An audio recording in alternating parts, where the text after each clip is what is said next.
Oi pessoal, hoje estou aqui com a pergunta do Diogo Rafael Barcelos. Ele me pergunta sobre os limites da submissão. Como é que nós devemos nos submeter às autoridades civis ou eclesiásticas? Eu diria, até vou acrescentar aqui, não está na pergunta dele, até dentro da própria família. Bem, a Bíblia nos ensina a submissão, mas não uma submissão sem limite e nem uma submissão cega. Por exemplo, em Efésios capítulo 6, versículo 1, Paulo escreve: Filhos, obedecei a vossos pais no Senhor. Por quê? É importante isso, porque se um pai ou uma mãe pedir para que o seu filho minta ou para que venha a praticar um crime, esse filho não poderá obedecer seu pai ou sua mãe. E ele vai ter que ficar fiel às leis do país. A mesma coisa, nós vemos também um fato parecido em Atos capítulo 4, quando Pedro e João foram presos e as autoridades ali em Jerusalém estavam muito revoltadas, muito incomodadas, porque eles pregavam Jesus e muitas pessoas estavam se convertendo. E aí as autoridades mandaram açoitá-los e depois chamaram dizendo: olha, nós vamos soltar vocês, mas nós vamos impor sobre vocês que vocês não falem mais nesse nome, no nome de Jesus. E a resposta de Pedro foi muito interessante. Ele diz: importa obedecer muito mais a Deus do que aos homens.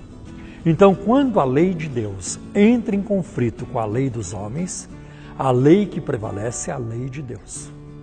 Se um governo, por exemplo, ele baixa um decreto, uma lei que está abertamente contrária à palavra de Deus, o cristão ele deve permanecer fiel à palavra de Deus. Pense, por exemplo, numa nação ditatorial, numa nação que dificulta para a pregação do Evangelho. Então é proibida a entrada de Bíblias. Mesmo assim, cristãos, como no caso do irmão André, de Portas Abertas, entravam escondidos com as Bíblias nesses países, como entrou na Rússia e em outros lugares. Ele estava quebrando uma lei legal, mas não uma lei espiritual e nem uma lei moral. Então é preciso saber dessa diferença. Então nós vemos como isso é importante. Na igreja, a mesma coisa. A palavra de Deus nos diz em Hebreus, capítulo 13, versículo 17, que devemos obedecer aos pastores. Mas se o ministério começa a ensinar uma heresia, uma doutrina contrária à palavra de Deus, ou se ele começa a ensinar práticas que são contrárias à palavra de Deus, então não é possível para um cristão ficar submisso a um ministério, uma liderança que age dessa maneira.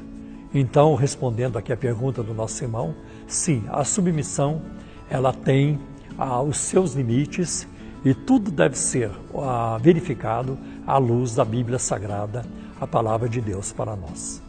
Deus abençoe.